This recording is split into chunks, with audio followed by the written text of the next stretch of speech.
Very very good morning. आप सभी को मेरा गुड मॉर्निंग, प्रणाम, नमस्कार। और आप सबके सामने प्रस्तुत हुआ हूँ कुछ बात करने के लिए और कहूँगा आप सब लोग को। तो अभी इलेक्शन का समय चल रहा है, आईपीएल का भी चल रहा है, तो आईपीएल की भी बात होगी, इलेक्शन की बात होगी, 2020 क्रिकेट की बात होगी।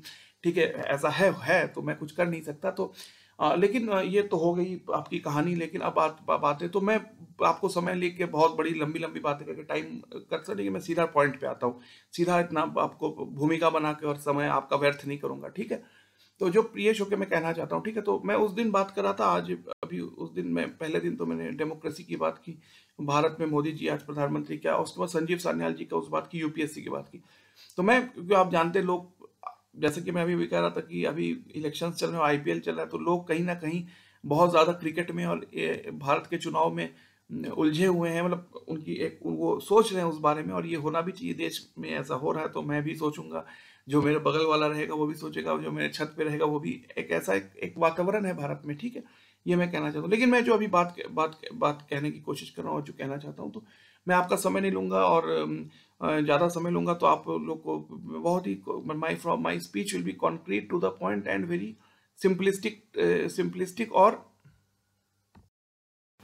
Very objective. I will say, और very up to the mark I can say. Objective होगा, मैं अपनी बात को रखूंगा, बहुत ज़्यादा बड़ा करूंगा तो आप लोग का इंटरेस्ट आप लोग खो देंगे। ठीक है, तो मैं कहता हूँ, उस दिन पहले मैंने कहा कि जैसे मैं उस दिन समझा रहा था मोदी जी के बारे में, या राजीव गांधी जी एक समय थे, कि the idea of India is as stupid as the idea of equator. You can not have a nation where you have religion, Hindu, Muslim, Christian, Sikh, etc. Hindu and Muslim, the issue of Hindus and Muslims. Then you have Brahman, Dalit, Thakur and Baniya.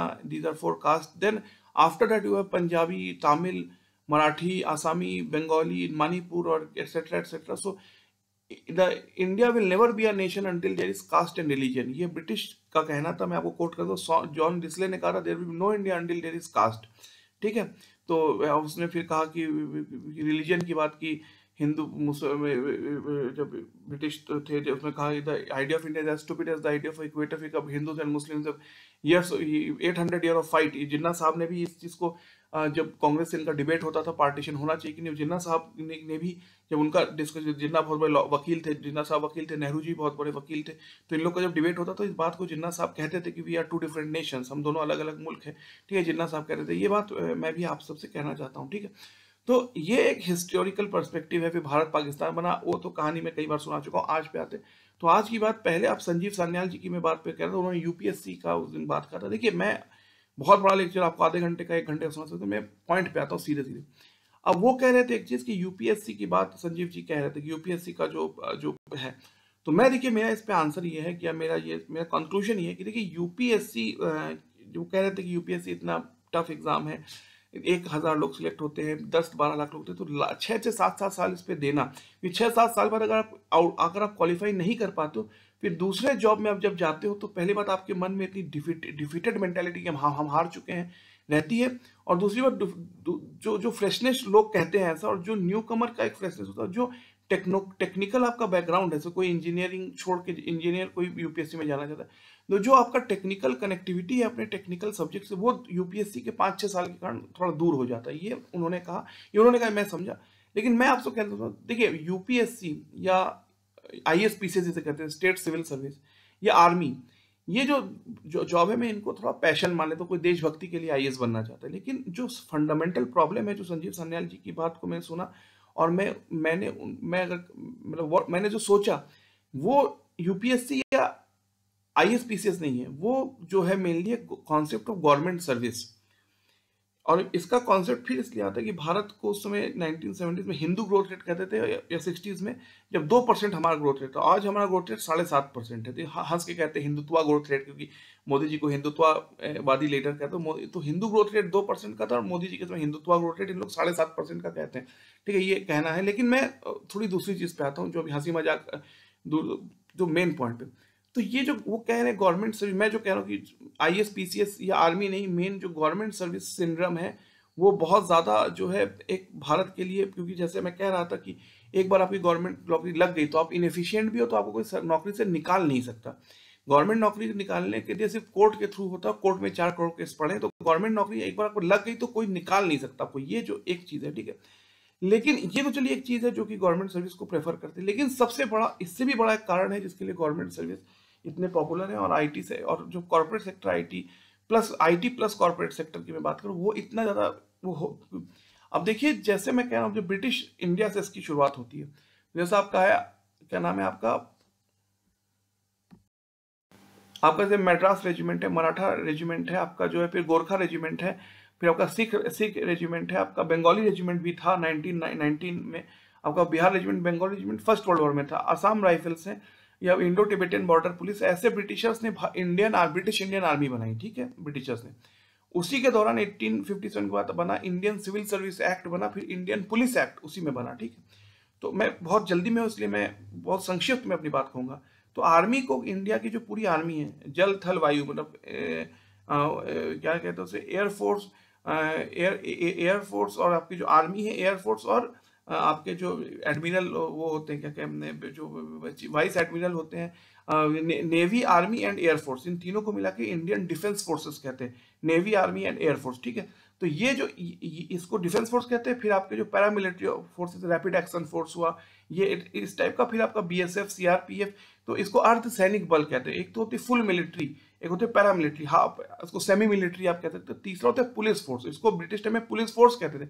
लेकिन police में और army में जो difference है वो ये है कि पुलिस को हर समय इलेक्टेड जो गवर्नमेंट होती है, law and order is a state subject, elected government और जो है जुडिशरी के अकॉर्डिंग बिहेव कर। जैसे फॉर एग्जांपल आपको कहते जब पंजाब में 84 में एक्सट्रीम प्रॉब्लम थी, ऑपरेशन ब्लू स्टार के वक्त की मैं बात बता रहा हूँ, तो पंजाब को पूरी तरह से आर्मी को सौंप दिया गया। उस समय जुडिशरी और वहाँ की सिविलियन गवर्नमेंट को जीरो कर दिया गया। कश्मीर में भी आर्मी स्पेशल पावर एक्ट था, मणिपुर में भी था। तो जब आर्मी, जैसे या तो पंजाब का मैं एग्जांपल ज़्यादा इंपॉर्टेंट लेते, 84 में पंजाब में जब आर्मी ने पंजाब पे पहुंची, तो उसके वहाँ के जो सिविलियन गवर्नमेंट है, वहाँ की जो जुडिशरी, उसको जीरो कर दिया गया, ठीक है। तो ये मैं आपको बताना चाहता हूँ, ठीक है। तो पुलिस फोर्स में और डिफेंस फोर्स में अंतर कि पुलिस फोर्स हर समय जो है एक जुडिशरी, एक इलेक्टेड गवर्नमेंट और एक डेमोक्रेटिक सेटअप में वर्क करती है पुलिस फोर्स। वो आर्मी की तरह फ्री हैंड नहीं हो सकती। आर्मी को सिर्फ और सिर्फ जो है दिल्ली की पार्लियामेंट से परमिशन लेना पड़ता है, प्राइम मिनिस्टर ऑफ इंडिया से।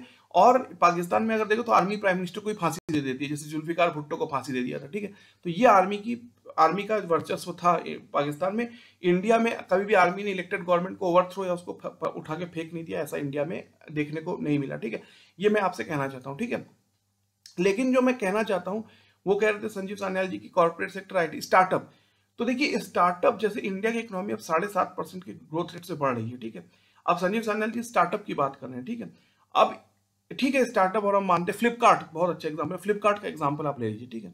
उस कमाल करके दिखा दिया फ्लिपकार्ट ने एज अ स्टार्टअप, ठीक है।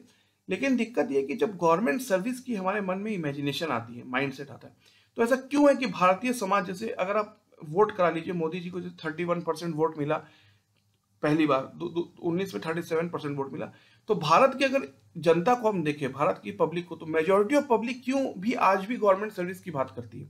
जब हम देख रहे हैं कि 91 के बाद से भारत का भाग्य परिवर्तन हो गया, हम 2% से बढ़ रहे थे 7.5% से, वर्ल्ड की 5th लार्जेस्ट इकोनॉमी है। जापान और जर्मनी को छोड़ के हम 2028 तक 3rd लार्जेस्ट, तीन ही इकोनॉमी, 5 ट्रिलियन इंडिया का होगा, अमेरिका का 33 के आसपास, और चाइना का है आपका 2016। ये तीन ही सबसे बड़ी बड़ी इकोनॉमी है इंडिया की। तो उसके बावजूद भी लोग गवर्नमेंट सर्विस, जो इंडिया की मेजोरिटी है, जो बहुसंख्या, वो गवर्नमेंट सर्विस क्यों जाना, या गवर्नमेंट सर्विस क्यों कहते रहते हैं, या गवर्नमेंट सर्विस को जाना क्यों चाहते हैं। तो देखिए जो ब्रिटिश इंडिया का जो इंग्लिश का इम्पैक्ट है, British rule and English language का जो इम्पैक्ट है, तो जो गवर्नमेंट सर्विस में, सबकी बात नहीं, इन जनरल गवर्नमेंट सर्विस को एज अ पावर ओरिएंटेड चीज देखा जाता है, और आपका जो कॉर्पोरेट प्लस आईटी सेक्टर है उसको एज अ इकोनॉमिकल इंस्ट्रूमेंट या इकोनॉमिकल ओरिएंटेड सेक्टर, लेकिन पावर ओरिएंटेड। जैसे कि समझ लीजिए टीसीएस कंपनी है, ठीक है, या आपकी कंपनी हुई आपकी विप्रो, या आपकी कंपनी हुई समझ लीजिए कॉग्निजेंट, कैपजेमिनी और गूगल, ठीक है। अब ये कंपनी भी हेड चलाते, गूगल के हेड थे सुंदर पिचाई जी थे, माइक्रोसॉफ्ट के हेड सत्या नडेला थे, और मोदी जी देश के हेड है। तो क्या फर्क है, ये पूछेंगे ना लोग कि भाई गूगल चलाने में और कैपजेमिनी, कॉग्निजेंट चलाने में, और ये टीसीएस चलाने में, और इंडिया को चलाने में क्या फर्क है। देखिए जब देश चलता है ना, तो उसमें एक ब्रूट फोर्स की रिक्वायरमेंट है। आर्मी का एग्जाम जो है वो कोई आईआईटी आईएएस का एग्जाम से जो है, आर्मी का एग्जाम जो है बाय नेचर इतना बड़ा एग्जाम नहीं, इतना बड़ा सिलेबस नहीं है आर्मी के एग्जाम का, जैसे कि यूपीएससी का या आईआईटी का है। मैं फिर कह रहा हूँ कि आर्मी के एग्जाम का जो सिलेबस है वो इतना इतना ह्यूज नहीं है जितना यूपीएससी आईआईटी का है, लेकिन आर्मी होना मैंडेटरी है एक देश में, ठीक है, जैसे मैं कहता हूँ। तो जो गवर्नमेंट सर्विस का जो कॉन्सेप्ट है, जो गवर्नमेंट बार बार कहते हैं कि इंडिया की मेजोरिटी क्यों भी आज तक गवर्नमेंट सर्विस से नहीं निकल पाई। अगर आप वोट करा लीजिए, जैसे इंडिया में, पूरे इंडिया में अगर वोट करिए, तो गवर्नमेंट सर्विस कहीं ना कहीं ब्रिटिश इंडिया को अगर हम देखें तो गवर्नमेंट सर्विस पावर को रिप्रेजेंट करती है और IT plus corporate sector economy को रिप्रेजेंट करते हैं। तो आज भी अगर आप, मैं बहुत ज्यादा अपने स्पीच को 1-2 घंटा कर सकता हूँ, लेकिन आप लोग अपना मन, आप लोग अपना वो खो देंगे, क्या कहें, इंटरेस्ट खो देंगे। तो गवर्नमेंट सर्विस की आप जब बात करते हैं, जो बार बार जो इंडिया की मेजोरिटी अगर आप देखें गवर्नमेंट करते रहते हैं, गवर्नमेंट सर्विस को वरीयता देते हैं, उसको ग्रेट हाइट पे देते हैं। गवर्नमेंट सर्विस कहीं ना कहीं पावर को रिप्रेजेंट करता है और आईटी प्लस कॉर्पोरेट सेक्टर कहीं ना कहीं इकोनॉमिक ग्रोथ को करता है। जब सोवियत यूनियन, रशिया टूटा और इंडिया, पीवी नरसिम्हा राव जी का इंडिया का झुकाव अमेरिका की तरफ गया, मतलब कैपिटलिज्म की तरफ, मतलब you have to do social welfare, लेकिन मोदी जैसे उज्ज्वला, फिर घर योजना और ये सब मोदी जी कर रहे हैं, ठीक है, लेकिन सोशलिज्म या सोशल वेलफेयरिज्म या सोशल वेलफेयर करने के लिए जो मनी आपके पास आएगा वो तो कैपिटलिज्म के थ्रू, ऐसे कैपिटलिस्टिक मार्केट के थ्रू ही आ सकता है। तो इंडिया का झुकाव आफ्टर 91 पूरा American plus European economic model की तरफ गया, ठीक है। तो इसलिए बहुत चेंज आया है। लेकिन अगर अभी भी आप, क्योंकि यूपी, दिक्कत ये है इंडिया में कि जो बड़े बड़े सिटीज हैं, बेंगलोर, कलकत्ता, दिल्ली, गुड़गांव और ये इन सबको, ये सब भारत में सिर्फ जो एकदम एक्सट्रीम टॉप क्लास सिटीज है इंडिया में, वो 9% के आसपास है। और सेकंड टियर सिटी मतलब मिला लीजिए, सेकंड या सेमी थर्ड टियर, तो 20 या 19% ज्यादा नहीं है, मतलब वो तो 19 है, लेकिन अगर primarily top class city Bangalore और हैदराबाद और पुणे, मुंबई, इन सब 9% के आसपास है। असली इंडिया का जो वोट बैंक है, जो इलेक्शन का जीत हार होता है, वो गांव के वोट से होता है। जैसे हमने कोई व्यक्ति मुंबई में रहता है, कोई दिल्ली में रहता है, बहुत लोग हैं मेरठ के हैं, दिल्ली में रहते हैं, वीकेंड पे मेरठ आ जाते हैं। तो जो बड़े बड़े सिटीज की जो पॉपुलेशन, रोलिंग पॉपुलेशन है, कांस्टेंट पॉपुलेशन नहीं है, गांव गांव की जो पॉपुलेशन है वो वोट बैंक है, तो वो इलेक्शन में जीत हार करवा देते हैं आपको, ठीक है। तो जो मेजोरिटी ऑफ इंडियन पॉपुलेशन, इसको बहुमत कहते हैं या बहुसंख्या कहते हैं, या इसको अकलियत, तो माइनॉरिटी कहते हैं, जिसको मेजोरिटी कहते हैं, जिसको मेजोरिटी कहते हैं, जो मेजोरिटी ऑफ इंडियन पॉपुलेशन है वो जो है क्यों नहीं जाना, वो गवर्नमेंट सर्विस कहते रहते हैं, गवर्नमेंट कहते रहते हैं, मेजोरिटी ऑफ इंडियन सर्विस, क्योंकि ब्रिटिश रूल का ये जो एक फॉलोअप है कि जो गवर्नमेंट सर्विस है, मैं सबकी बात नहीं कर रहा हूँ, मैं किसी पीडब्ल्यूडी भी एक बहुत इंपॉर्टेंट डिपार्टमेंट है यूपी स्टेट में, या उत्तराखंड में, आप कह लीजिए किसी भी स्टेट में, नेपाल में भी होगा क्योंकि ब्रिटिश, नेपाल से ब्रिटिश का कनेक्शन था। लेकिन जो गवर्नमेंट सर्विस है, जो ये मैं कह रहा हूँ, जो समाज में जो मेजोरिटी है भारत में, हाँ, जो मेजोरिटी जो गवर्नमेंट सर्विस करते रहते हैं, इसका मुख्य कारण गवर्नमेंट सर्विस कहीं ना कहीं पावर को रिप्रेजेंट करता है। ब्रिटिश इंडियन नेवी, मैंने कहा था डिफेंस फोर्सेस है, आर्मी, नेवी और एयरफोर्स, वो छोड़ दीजिए, लेकिन जो पुलिस फोर्स भी है, इसको पुलिस फोर्स कहते थे, वो जुडिशियरी और इलेक्टेड गवर्नमेंट द्वारा वो फ्रेमवर्क में, मतलब द पुलिस सर्विस इज, और the police the police of any state is within the framework of the elected government and the judiciary। उसके बाहर पुलिस अपने मन से कोई काम नहीं कर सकती, ठीक है। एक बात मैं आपसे बताना चाहता हूँ प्रियेश होने के नाते, ठीक है। तो जो आईटी प्लस कॉर्पोरेट सेक्टर है, स्टार्टअप सेक्टर है जिसे हम कहते हैं, वो इकोनॉमिक को, जैसा मेरा जैसा मानना है, आप आईपीएल को भी भारत का one of the most important startup कह सकते हैं। आईपीएल में देखिए, पहले नोकिया था, फिर डीएलएफ आया, नोकिया था, फिर आपका रिलायंस का जो मुंबई इंडियंस का है कॉन्सेप्ट, फिर आपका राजस्थान रॉयल में कुंद्रा जी और उनके शिल्पा शेट्टी जी का था, फिर आपका जब ये साउथ इंडिया में आया तो आपका जो है काव्या मारन जी का वो जो हैदराबाद के जो आपकी फ्रेंचाइजी थी, ठीक है।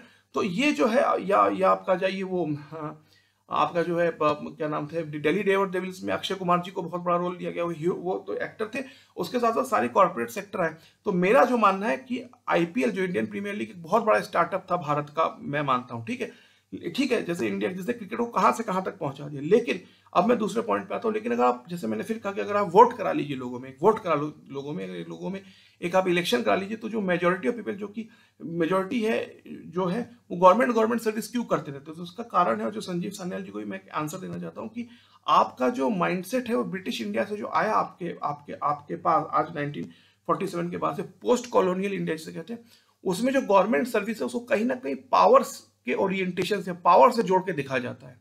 जॉब सिक्योरिटी, नौकरी नहीं जाएगी 60 साल तक रहेंगी, उससे भी बड़ी बात है कि गवर्नमेंट सर्विस आपके एक पावर को रिप्रेजेंट करती है, और आईटी प्लस कॉर्पोरेट सेक्टर जो कि इंडिया की इकोनॉमी का लाइफलाइन है, ऑक्सीजन है, हाँ इंडिया की इकोनॉमी का मेन स्टे है कह लीजिए, वो जो आईटी प्लस कॉर्पोरेट सेक्टर है वो इकोनॉमी को शो करते हैं, इकोनॉमिक ओरिएंटेड है आपके आईटी प्लस कॉर्पोरेट सेक्टर। लेकिन गवर्नमेंट सर्विस कहीं ना कहीं पावर को रिप्रेजेंट करते हैं। तो इसी के लिए जो है लोग गवर्नमेंट कहते रहते हैं। अगर आप पूरा एक वोट करा लीजिए भारत में, पूरे इन बड़े बड़े सिटीज को, बैंगलोर, नोएडा और इन सबको छोड़ दें अगर आप, बॉम्बे, पुणे, जो कि बड़े एकदम से जो पॉश सिटीज है, सबसे जो मेट्रोपॉलिटन है, मोटा मोटी 8-9% के आसपास आता है। लेकिन रियल जो वोट बैंक है वो गांव से आते हैं। वो इलेक्शन में जीत हार आपका तय करता है किसी भी पॉलिटिकल पार्टी के लिए, ठीक है।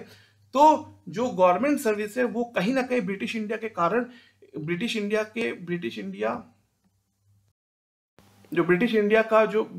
से हम पोस्ट कॉलोनियल इंडिया बने, गवर्नमेंट सर्विस कहीं ना कहीं पावर को शो करती है। और आईटी प्लस कॉर्पोरेट सेक्टर जो है आज के समय में 2024 की बात बता रहा हूं, तो 2024 की मैं जब चर्चा करता हूं तो कॉर्पोरेट प्लस आईटी सेक्टर आपके जो है इकोनॉमिक ग्रोथ को, इकोनॉमिक फैक्टर एंड ओरिएंटेशन को शो करता है। और गवर्नमेंट सर्विस जो है ब्रिटिश इंडिया के कॉलोनियल इंडिया का जो इम्पैक्ट है उसके लिए जो गवर्नमेंट सर्विस है आपका वो शो करता है पावर को। तो यही अंतर है। Thank you. और मैं यही बात कहना चाहता हूं कि पावर वर्सेस इंटेलेक्चुअलिटी, या पावर, यस बिल्कुल ये बात सही है, पावर वर्सेस इंटेलेक्चुअलिटी या पावर वर्सेस कॉर्पोरेटाइजेशन, तो इसमें पावर की जीत हुई है। इसीलिए आप जाएं तो majority of Indian government service को इसीलिए उसको सपोर्ट करते हैं कि from the British India government service power को रिप्रेजेंट करती है। और इन जनरल जो आईटी प्लस कॉर्पोरेट सेक्टर है वो आपके इकोनॉमिक ओरिएंटेशन या इकोनॉमिक फैक्टर या इकोनॉमिक ग्रोथ को तो शो कर सकते हैं, लेकिन गवर्नमेंट सेक्टर जो इंडिया का जो बहुसंख्या या इंडिया की मेजॉरिटी कहती है वो पावर को रिप्रेजेंट करते हैं। Thank you.